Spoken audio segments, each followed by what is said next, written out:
जय हिंद। हम पिछली वीडियो में देख चुके हैं 3.1 के सारे क्वेश्चन और 3.1 के हमने सारे क्वेश्चन अच्छे से किए हैं।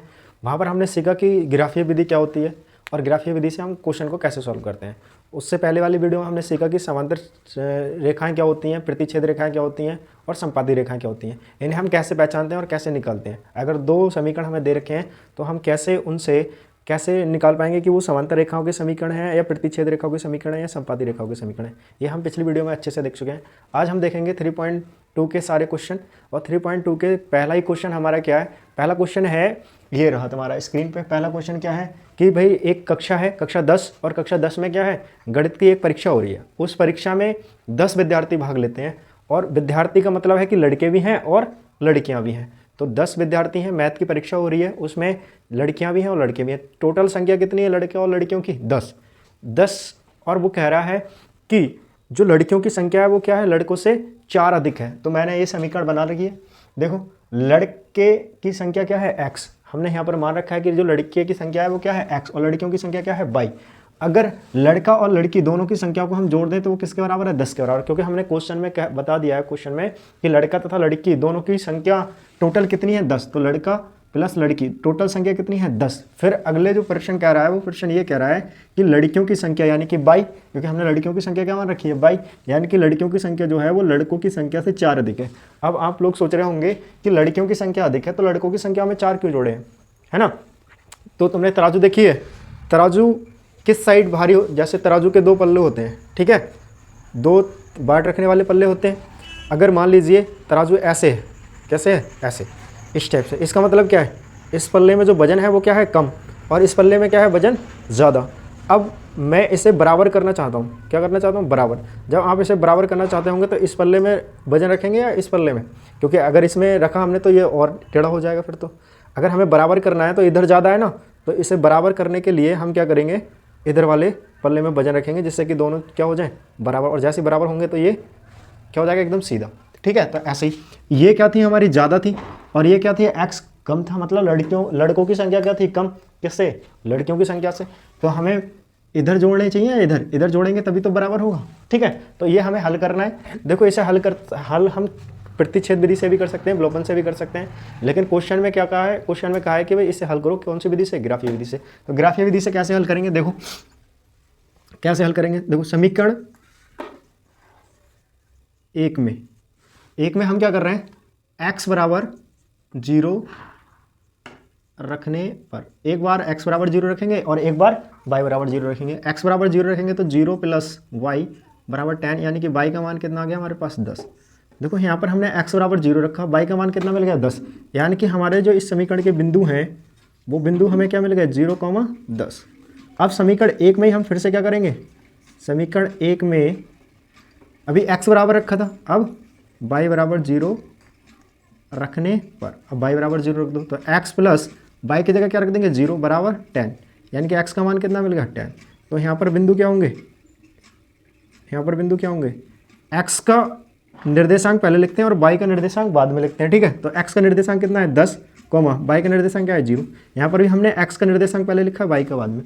इसे हम आगे वाले चैप्टर में जाकर सीखेंगे, क्या सीखेंगे, भुज और कोटि। भुज किसे बोलते हैं, x को, और कोटि क्या है हमारी, y, ठीक है, वो अगले चैप्टर में देखेंगे। अब समीकरण 1 से हमने 2 बिंदु निकाल ली, ऐसे हमें क्या करना है, समीकरण 2 से निकालना है। तो हम क्या करेंगे, यहाँ पर समीकरण 2 में x बराबर 0 रखने पर, बेहद आसान होते हैं ये सवाल, कुछ भी नहीं करना है, एक बार y बराबर 0 रख दो, एक बार x बराबर 0 रख दो। समीकरण 2 में 0 + 4, यानी कि y का मान कितना आ गया, 4। तो इसके बिंदु क्या होंगे हमारे, इसके बिंदु होंगे 0,4। अब फिर से हम क्या करेंगे, समीकरण इधर से देख लेंगे, समीकरण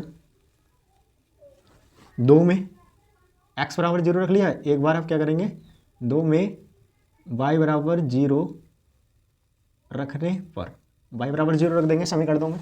क्या से रखेंगे, 0 बराबर x प्लस 4, यानी कि x का मान कितना आ गया, देखो प्लस के 4 इधर लेके आएंगे तो माइनस के 4। तो यहाँ पर जो बिंदु होंगे हमारे वो क्या होंगे, बिंदु क्या होंगे हमारे, x का मान -4 है, y का मान कितना है, 0। बस अब हमने इनके निर्देशांक निकाल लिए, बिंदु निकाल लिए, तो हमें क्या करना है, एक ग्राफ बनाना है। और ग्राफ कैसे बनाना है, इस टाइप से, इसे बोलते हैं एक्स अक्ष, और इसे बोलते हैं इसे बोलते हैं वाई अक्ष, इसे बोलते हैं एक्स अक्ष। और ये क्या है हमारा मूल बिंदु, और इसे क्या बोलते हैं, मूल बिंदु के निर्देशांक क्या होते हैं 0,0। मूल बिंदु से आगे की ओर जा रहे हैं तो प्लस एक्स, मूल बिंदु से ऊपर की ओर जा रहे हैं तो प्लस वाई, मूल बिंदु से पीछे की ओर जा रहे हैं तो प्लस नहीं आएगा, माइनस आएगा, और इसे बोलते हैं एक्स डैश। और मूल बिंदु से नीचे की ओर जा रहे हैं तो इसे बोलते हैं वाई डैश, और माइनस में होंगी सारी वैल्यू वाई की। ठीक है, अब हमें एक चीज़ ध्यान देना है, क्या ध्यान देना है कि हम अधिकतम कहाँ तक जा रहे हैं। इसे जहाँ तक चाहो वहाँ तक बना सकते हो आप। ठीक है, तो मैं यहाँ पर क्या कर रहा हूँ, देखो एक्स पे 0 जा रहे हैं, तो मैं यहाँ पर अधिकतम देखें तो कितना 10 तक जा रहे हैं ना वाई अक्ष पे, तो मैं थोड़ा और बड़ा कर ले रहा हूँ एक्स अक्ष, और वाई अक्ष भी थोड़ा क्या कर ले रहा हूँ और बढ़ा ले रहा हूँ। आप स्केल से बनाएंगे तो बहुत अच्छे से बनेगा। ठीक है, तो यहाँ पर 1 2 3 4 5 6 7 8 9 10 तक बनाएंगे। 10 दूर बना लिया मैंने 10। देखो अगर एग्ज़ाम में ये क्वेश्चन आते हैं तो आपको वहाँ पर पेपर मिलेगा, और उस पेपर पे क्या होगा, ग्राफ बनाने के लिए उसमें कॉलम बने हुए होंगे इस टाइप से, ऐसे ऐसे ऐसे और ऐसे सारे कॉलम बने हुए होंगे। तो एक कॉलम को हम 1 मान लेंगे, 2 कॉलम को 2 मान लेंगे। ठीक है, बाकी अगर स्केल से बनाएंगे हम नाप के तो अच्छे से बनेगा। +1 +2 +3 +4 +5 +6 +7 +8 +9 और प्लस के टाइप। कोई दिक्कत? अगर वाई अक्ष पे जाते हैं हम नीचे की ओर तो -1 -2 -3 -4 -5 -6 -7 -8, थोड़ा और बड़ा कर लो इसे, -9 और माइनस के टाइप। ये हमारा क्या है वाई डैश। इसमें भी -1 -2 -3 -4 और -5 -6 तक रहने दो, क्योंकि माइनस में इतना x का मान है ही नहीं तो हमने यहीं तक छोड़ दिया। ठीक है, जितना ज़रूरत है हम उतना ही बनाएंगे, ज़्यादा बनाओगे तो और अच्छी बात है, नहीं बनाओगे तो और अच्छी बात है। ठीक है, अब देखो समीकरण 1 के बिंदु क्या क्या है हमारे। समीकरण 1, ये भी हमारा समीकरण 1 का बिंदु है 0,10, यानी कि x अक्ष पे कितना चला है 0 और y अक्ष पे कितना चला है 10। तो x अक्ष पे तो चला है 0, तो x अक्ष पे तो गया ही नहीं है, और y अक्ष पे कितना चला है 10, यानी कि y अक्ष पे कितना 10। तो ये बिंदु कहाँ पर होगा, यहाँ पे रखा होगा ये। तो इसका मान क्या है हमारा 0,10, क्योंकि x अक्ष जब बिंदु y अक्ष पे है तो x अक्ष पे चल रहा है क्या, नहीं। अगर y अक्ष से थोड़ा सा भी हट जाता तो x अक्ष पे जाता। तो y अक्ष पे स्थित है बिंदु 0,10। अब समीकरण 1 का एक पॉइंट लिख लिया हमने। समीकरण 1 से हमने निकाले थे 2 पॉइंट, एक पॉइंट हमने ये लिख लिया, दूसरा बिंदु क्या निकाला था 10,0, यानी कि x अक्ष पे 10 जा रहा है और y अक्ष पे 0। तो दूसरा पॉइंट कहाँ होगा, यहाँ x अक्ष पे 10 जा रहा है और y अक्ष पे 0। ठीक है, और फिर हम इसके रख के इन दोनों बिंदुओं को मिलाते हुए एक रेखा खींच देंगे। और इस रेखा को खींचने के बाद इस रेखा पे जो रेखा है वो कौन से समीकरण की आई है, तो समीकरण 1 की। और समीकरण 1 क्या है हमारी, x + y = 10। उसे लिख देंगे, ध्यान रहे हमें कि कौन सी रेखा का समीकरण हमने खींचा है। ठीक है, अब समीकरण 2 से हमने 2 बिंदु निकाले थे। एक बिंदु था 0,4, यानी कि x अक्ष पे 0 और y अक्ष पे 4, x अक्ष पे 0 और y अक्ष पे 4, और प्लस के 4 हैं तो मूल बिंदु से ऊपर की ओर होगा कितना 0,4। कोई दिक्कत? ऐसे ही हमने समीकरण 2 से दूसरा बिंदु निकाला था -4,0। तो 4,-4,0 कहाँ पर होगा, -4,0 कहाँ पर होगा, ये होगा y अक्ष पे 0 जा रहा है और x अक्ष पे 4। अब देखो 4 इधर है, 4 इधर भी है, लेकिन -4 है तो मूल बिंदु से पीछे की ओर। तो कहाँ पे, यहाँ ये बिंदु कहाँ पर होगा, यहाँ पे -4,0। अब इसको मिलाते हुए हम एक रेखा इस टाइप से खींच देंगे, और जहाँ पर ये रेखा एक दूसरे को काटेगी, ठीक है, ये जो रेखा हमने खींची है वो कौन से समीकरण की है, समीकरण नंबर 2। और समीकरण नंबर 2 क्या है हमारी, y = x + 4, जिससे कि हमें याद रहे। ठीक है, अब देखो जिस पॉइंट पर ये रेखा काट रही है एक दूसरे को, एक पॉइंट पर काट रही है, उस पॉइंट पर काट रही है, इस पॉइंट पर, तो इस बिंदु के निर्देशांक क्या होंगे, इधर से देखें तो 7 और इधर से देखें तो 3, यानी कि x अक्ष पे कितना है 3 और y अक्ष पे कितना है 7। तो 3,7, x अक्ष वाले बिंदु को पहले लिखते हैं और y अक्ष वाले को बाद में। तो x अक्ष पे कितना जा रहा है 3 और y अक्ष पे कितना जा रहा है 7, यानी कि जो हमारे समीकरण का हल आया वो कितना है 3,7। यानी कि x हमने क्या माना था लड़कों की संख्या और y क्या मानी थी हमने लड़कियों की संख्या। तो x का मान यहाँ पर कितना है 3 और y का मान यहाँ पर कितना है 7। यानी कि लड़कों की संख्या हमारी 3 है और लड़कियों की संख्या हमारी कितनी है 7। देखो कैसे, अगर 7 और 3 को हम जोड़ दें तो कितना हो रहा है 10। ठीक है, दूसरी कंडीशन क्या है हमारी कि y मतलब लड़कियों की संख्या जो है वो लड़कों की संख्या से 4 अधिक है। देखो यहाँ पे लड़कियों की संख्या है 7 और लड़कों की संख्या कितनी है 3, तो लड़कों की संख्या से 4 अधिक है ना यह लड़कियों की संख्या। ठीक है, अब हम नेक्स्ट क्वेश्चन करेंगे। नेक्स्ट क्वेश्चन हमारा जो ग्राफीय विधि से है वो भी इसी टाइप से करना है। उसमें क्या है कि 5 पेंसिल 7 पेन, 5 पेंसिल तथा 7 पेन की कीमत कितनी है 50 तथा 5 पेन और 7 पेंसिल की कीमत 46 रुपये है। तो उसे भी इस टाइप से करेंगे। वहाँ पर हम क्या करेंगे, पेंसिल की कीमत को मान लेंगे x, तो वो और पेन की कीमत को मान लेंगे हम y। तो हो जाएगा 5x plus 7y equal to 50। ठीक है, मैं इसे रफ कर रहा हूँ। नेक्स्ट सवाल करें। सेकंड क्वेश्चन में देखो यहाँ पर हमने क्या किया है, पेंसिल का मूल मान लिया x। जो पेंसिल हम खरीद के ला रहे हैं वो कितने रुपए की ला रहे हैं, x रुपए की। और कलम का मूल जो है, एक कलम का मूल कितना है, 22 रुपये। तो यहाँ पर हम समझेंगे प्रश्नानुसार 5x प्लस 7y बराबर कितना 50। एक समीकरण बना लेंगे। दूसरी समीकरण में क्या लिखेंगे, 7x प्लस 5y बराबर 40। लेकिन हमें इतना तो समझ में आ गया कि समीकरण बना ली, लेकिन 5 की गुणा हमने x से क्यों करी, 5x क्यों लिखा, ये बात हमारे पल्ले नहीं पड़ी। तो समझेंगे इस चीज़ को। अगर मान लीजिए कि एक टॉफ़ी की कीमत, एक जो हमारी टॉफ़ी हम खरीद के ला रहे हैं, टॉफ़ी की कीमत कितनी है, कीमत जो है वो 10 रुपये है। कितने रुपए, 10 रुपये। मैं आपसे कह दूं कि 5 टॉपियाँ खरीदने हैं। कितने टॉपी खरीदने हैं, 5 टॉपी की कीमत क्या होगी, 5 टॉपी की कीमत क्या होगी। तो आप क्या करेंगे, जो एक टॉपी की कीमत है 10, उसमें 5 से गुणा कर देंगे, कितनी आ जाएंगी 50 टॉफी, 50 रुपये। यानी कि अगर हमें एक टॉफ़ी की कीमत पता है तो हम कितनी भी टॉफ़ियों की कीमत निकाल सकते हैं। तो ऐसे ही हमने यहाँ पर एक पेंसिल का मूल्य कितना मान लिया है, x रुपये। फिर वो खरीद कितनी पेंसिल रहा है, 5 पेंसिल, तो वहाँ पर उसका मूल्य कितना हो गया 5x। पेंसिल का मूल्य कितना हो गया 5x, मतलब कि 5x रुपये खर्च कर रहा है पेंसिल के लिए। और फिर कलम का मूल्य क्या मान लिया हमने, y, मतलब एक कलम का मूल्य हमने मान लिया y। फिर वो कलम कितने खरीद रहा है, 7 कलम खरीद रहा है, तो 7 कलमों का मूल्य कितना हो गया 7y। अब कलम और पेंसिल दोनों के लिए वो इकट्ठे पैसे कितने दे रहा है, 50 रुपये। यानी कि 5x मतलब 5 गुणा पेंसिल का मूल्य और 7 गुणा किसका मूल्य, कलम का मूल्य। दोनों का अगर हम जोड़ दें तो कितना आना चाहिए, 50 रुपये दे रहा है वो टोटल दुकानदार को। मतलब कि इतने रुपए पेंसिल के दे रहा है, इतने रुपए कलम के दे रहा है, टोटल कितने दे रहा है 50 रुपये। ऐसे ही नीचे हमने, अब वो क्या कर रहा है, अब की बार वो 7 पेंसिल और 5 कलम खरीद रहा है और तो रुपए उसे कितने देने पड़ रहे हैं, 40 रुपये।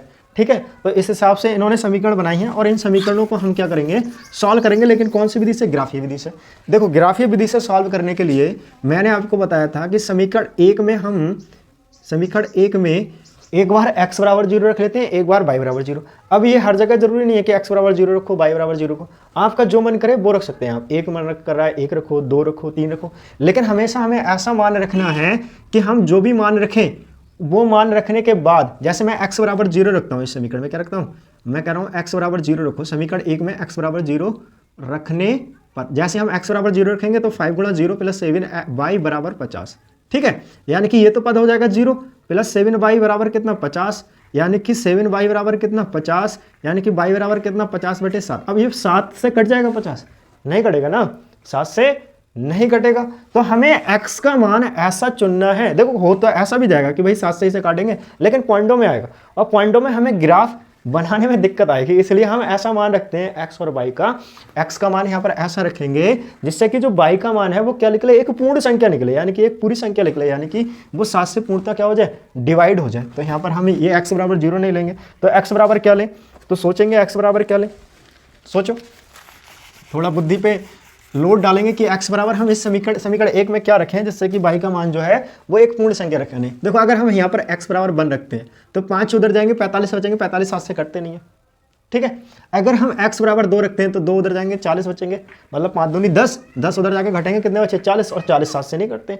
अगर मैं x बराबर 3 रखता हूँ तो यहाँ पर कितने हो जाएंगे 15, और 15 उधर जाएंगे तो कितने बचेंगे 35, और 35 7 से कट जाते हैं। तो यहाँ पर हम क्या करेंगे, समीकरण एक में x बराबर 3 रखने पर, जैसे हम x बराबर 3 रखेंगे तो यहाँ पर क्या मिलेगा हमें, 5 गुणा 3 प्लस के 7y। देखो x की जगह तो 3 रख रहे हैं, y की जगह तो कुछ नहीं कर रहे हैं, और बराबर के कितने हैं 50। कोई दिक्कत नहीं है। तो यहाँ पर 5 तियाँ 15 प्लस के 7y बराबर कितना 50, यानी कि 15 उधर जाएंगे तो 7y बराबर प्लस के 15 उधर जाके किस चीज़ को जाएंगे माइनस के 15, यानी कि 7y बराबर कितना 35 और y बराबर कितना 7 से काट देंगे तो कितना आ जाएगा बेटा 5। बेटा यहाँ पर जो हमारे बिंदु हैं वो क्या हैं, बिंदु हमारे यहाँ पर आ गए, क्या है बिंदु यहाँ पे हमारे x का मान 3 y का मान 5, तो बिंदु हमारे आ गए 3,5। ऐसे समीकरण 1 में फिर से रखेंगे, समीकरण 1 में अब देखो x बराबर रखा था हमने कुछ, अब y बराबर कुछ रखेंगे, तो y बराबर हम क्या रखें जिससे कि जो x का मान है एक पूर्ण संख्या निकले, तो y बराबर हम 0 कर दें। जैसे y बराबर 0 रखने पर y बराबर 0 रखेंगे तो 5x प्लस 7 गुणा y की जगह 0 बराबर 50, ये पद 0 हो जाएगा, यानी कि 5x का मान कितना आ जाएगा 50, यानी कि x का मान कितना आ जाएगा, देखो 5 इसके नीचे जाएंगे यानी कि 50/5 और 5 से काटेंगे तो कितना आ जाएगा x का मान 10, x का मान कितना आ गया 10। तो यहाँ पर जो बिंदु हैं हमारे वो क्या आ गए बेटा, बिंदु हमारे आ गए 10,0, यानी कि x का मान 10 है और y का मान कितना है 0। ठीक है, ऐसे हमें क्या करना है, समीकरण 2 से निकालना है। किससे निकालना है, समीकरण 2 से। समीकरण 2 से क्या करेंगे,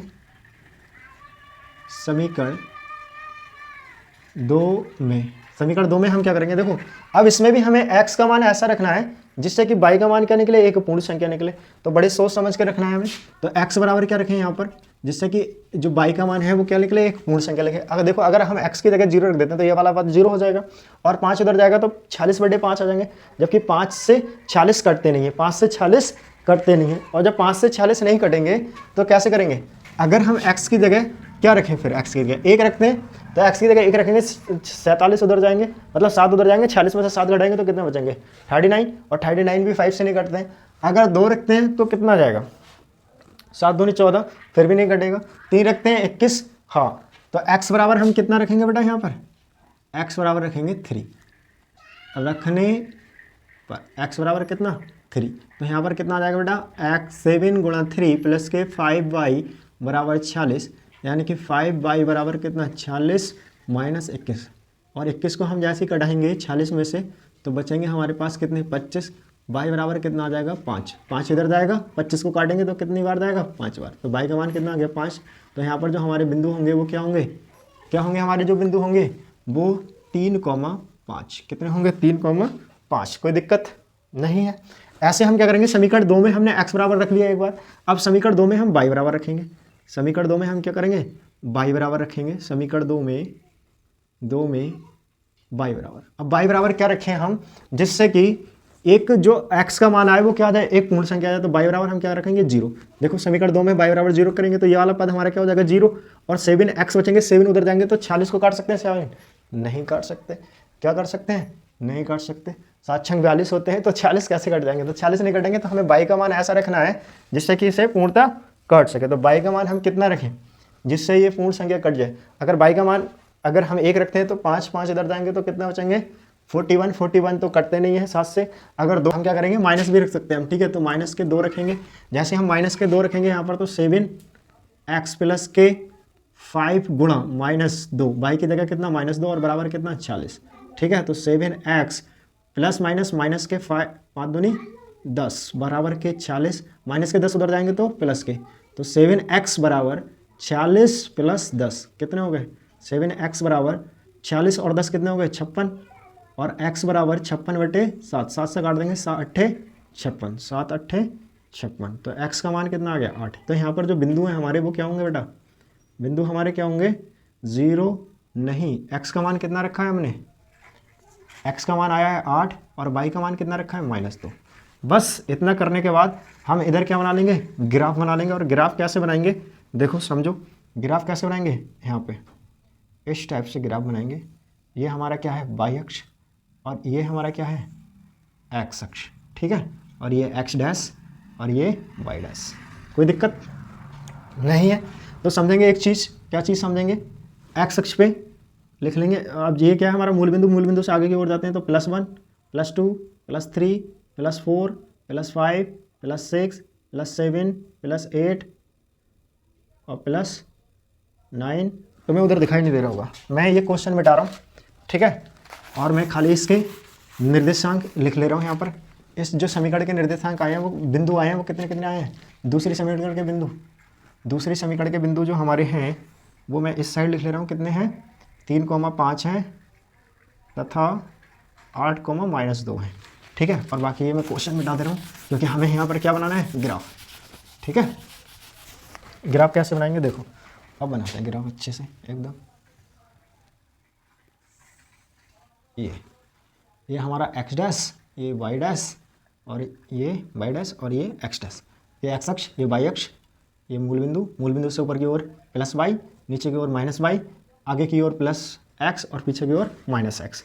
तो देखो यहाँ पे हमें करना क्या है, 1 2 3 4 5 6 7 8 9 10। ठीक है, 10 इधर खींच लेंगे, 10 ऊपर खींच लेंगे, 1 2 3 4 5 6 7 8 9 10। ठीक है, अब एक्स अक्ष पे पीछे की ओर जाना है तो -1 -2 -3 -4 -5 -6 -7 -8, यहाँ तक रहने दो, या आप चाहो तो और बना सकते हो पीछे की ओर। ठीक है, 10 बना सकते हो पूरे। नीचे की ओर जा रहे हैं तब भी -1 -2 -3 -4 -5 -6 -7 -8 -9, और कर सकते हो तो 10 तक कर दो, -10। ठीक है, तो हमने देखा कि मूल बिंदु से ऊपर की ओर जा रहे हैं तब भी वाई अक्ष पे अगर ऊपर की ओर जा रहे हैं तो प्लस, मूल बिंदु से आगे की ओर एक्स अक्ष पे जा रहे हैं तो प्लस, अगर एक्स अक्ष पे माइनस वैल्यू है तो मूल बिंदु से पीछे की ओर, अगर वाई अक्ष पे माइनस की वैल्यू है तो मूल बिंदु से नीचे की ओर। ठीक है, अब समीकरण 1 के जो निर्देशांक थे हमारे वो क्या थे, देखो 3,5 थे, तो 3, एक्स अक्ष पे 3 प्लस का 3 तो यहाँ पे, और वाई अक्ष पे 5 तो कहाँ पे, यहाँ पे। अब मैं इन दोनों बिंदुओं को आपस में मिलाऊं, यानी कि जो बिंदु है हमारा वो कहाँ पर स्थित होगा, वो इस तल में स्थित होगा, और इस तल में कहाँ, वाई अक्ष से 3 दूर होगा और एक्स अक्ष से 5 दूर। ठीक है, मतलब एक्स अक्ष पे कितना चल रहा है 3 और वाई अक्ष पे कितना चल रहा है 5, तो ये कहाँ पर स्थित है, यहाँ पे। ठीक, ऐसे ही पहले ही समीकरण का दूसरा बिंदु क्या था, 10,0, यानी कि वाई अक्ष पे 0 चल रहा है और एक्स अक्ष पे कितना चल रहा है 10, तो ये बिंदु हमारा कहाँ पर स्थित है बेटा, यहाँ पर, यानी कि एक्स अक्ष पे तो 10 चल रहा है और वाई अक्ष पे कितना चल रहा है 0।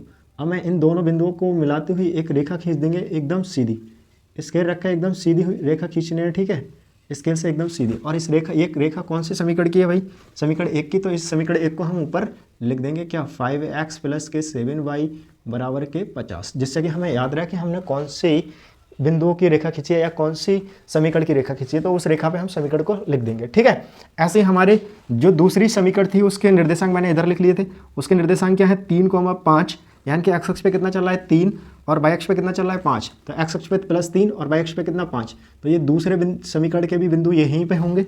और दूसरा बिंदु क्या है, दूसरी समीकरण के दूसरा बिंदु 8,-3, मतलब कि एक्स अक्ष पे चल रहा है 8, ठीक है, और वाई अक्ष पे कितना चल रहा है -2, मतलब कि यहाँ पे कितना चल रहा है -2।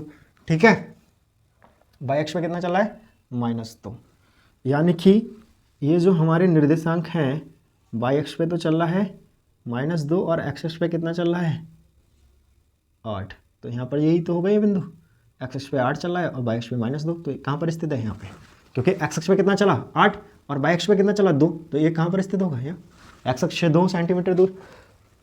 देखो, अब इन दोनों बिंदुओं को मिलाते हुए एक रेखा खींच देंगे बिल्कुल सीधी।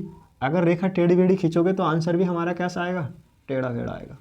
ठीक है, अब ये जो रेखा हमने खींची है ये कौन सी समीकरण की, तो 7y + के 7x + के 5y = 40 इसकी। अब ये जो रेखा है एक दूसरे को किस पॉइंट पे काट रही है, तो इस पॉइंट पे काट रही है। ठीक है, किस पॉइंट पे काट रही है, इस पॉइंट पे। तो यहाँ पर जिस पॉइंट पे ये काट रही है उसके निर्देशांक क्या है 3,5, यानी कि हमारा जो 3 है वो क्या है x का निर्देशांक है, और जो 5 है वो क्या है y का निर्देशांक। और हमने x माना क्या था, हमने पैलसिंग का मूल माना था x, यानी कि पैलसिंग का मूल कितना है बेटा 3 रुपए की एक पैलसिंग है, और कलम का मूल कितना है y, यानी कि y यहाँ पर कितना है 5, यानी कि जो y हमने कलम का मूल माना है तो वो कलम का मूल कितना आया है 5। ठीक है, अब नेक्स्ट देखेंगे दूसरे खंड के क्वेश्चन। पहले खंड के क्वेश्चन हमने सारे कर लिए हैं, अब हमें क्या करना है, दूसरे खंड के क्वेश्चन करना है। और दूसरे खंड के क्वेश्चन में हम एकदम बेसिक से चलेंगे, क्योंकि हम पिछली वीडियो में देख चुके हैं कि उन्हें कैसे सॉल्व करना है। इस सवाल में कह रहे हैं कि A1/A2, B1/B2 और C1/C2 की तुलना करके इस समीकरण को हल कीजिए और बताइए कौन सी रेखा का समीकरण है, समपाती रेखा का समीकरण है, समांतर रेखा का समीकरण है या प्रतिच्छेद रेखा का समीकरण। तो सबसे पहले हम क्या करेंगे, यहाँ लिखेंगे हल, और हल में क्या करेंगे, समीकरण 1 व 2, या ऐसे करो एक एक करके कर ले रहे हैं। तो समीकरण 1 की तुलना किससे करने पर, A1x + B1 y + C1 = 0 से करने पर कर देंगे। तो A1 का मान कितना आ जाएगा 5। देखो x की जगह तो x है, लेकिन A1 की जगह कितना है 5, तो A1 की जगह A1 का मान कितना आ गया 5। ऐसे ही V1 का मान कितना आ जाएगा, देखो y की जगह तो y है, लेकिन B1 की जगह कितना है -4, तो B1 का मान कितना आ जाएगा -4। ऐसे C1 की जगह कितना है 8, तो 8। ठीक है, समीकरण 1 की तुलना होगी, ऐसे लिखेंगे हम, समीकरण 2 की तुलना, मानक समीकरण हमारी क्या है, A2x + B2y + C2 = 0 से करने पर। देखो जब हम समीकरण 1 की तुलना कर रहे होंगे तो वहां पर A1, B1 और C1 आएगा, लेकिन समीकरण 2 की तुलना कर रहे होंगे तो A2, B2 और C2 आएगा। ठीक है, बाकी एक ही रहती है मानक समीकरण। ओके, ऐसे ही तुलना कर देंगे। देखो x की जगह तो x है, लेकिन A2 की जगह कितना है 7, तो A2 का मान कितना आ जाएगा 7। ऐसे B2 का मान कितना आ जाएगा 6, और C2 का मान कितना आ जाएगा -9। कोई दिक्कत। अब यहाँ से लिखेंगे अतः A1/A2, A1 का मान कितना है 5, तो 5, और A2 का मान कितना है 7, तो 7। तो A1/A2 का मान कितना आ गया 5/7। ऐसे निकालेंगे B1/B2, B1 का मान कितना है -4, B2 का मान कितना है 6। किसी एक संख्या से कट रहे हैं, हाँ जी कट रहे हैं, 2 से काटेंगे, 2 दूनी 4, 2 3 6, मतलब -2/3। B1/B2 का मान कितना आ गया -2/3। ऐसे निकालेंगे C1/C2 का मान, C1 का मान कितना है 8, और C2 का मान कितना है -9, तो -8/9। अब यहाँ पर क्या लिखेंगे हम, यहाँ पर लिखेंगे चूंकि A1/A2 बराबर नहीं है किसके, B1/B2 के। देखो A1/A2 का मान कितना है 5/7, ऐसे B1/B2 का मान कितना है -2/3। क्या ये दोनों आपस में बराबर हैं? आप कहेंगे आपस में बराबर तो नहीं है, तो इसे हम लिखते हैं A1/A2 बराबर नहीं है B1/B2 के। जब A1/A2 बराबर नहीं होता है B1/B2 के, तो हम कह देते हैं क्या, हम कहते हैं जो समीकरण हमारे दे रखे हैं, ये जो 2 समीकरण दे रखे हैं, ये दोनों समीकरण कैसे हैं, प्रतिच्छेद रेखा के समीकरण। किसके हैं, प्रतिच्छेद रेखा के समीकरण हैं। ठीक है, ऐसे ही इसके दूसरे खंड के 2 क्वेश्चन थे। एक क्वेश्चन हमने कर लिया है, एक क्वेश्चन आप ऐसी ही स्थिति से करें, ऐसे ही रूल से करेंगे और बड़े आसानी से आप कर पाएंगे। बाकी तीसरे खंड के सवाल हम नेक्स्ट वीडियो में देखेंगे। तब तक जय हिंद।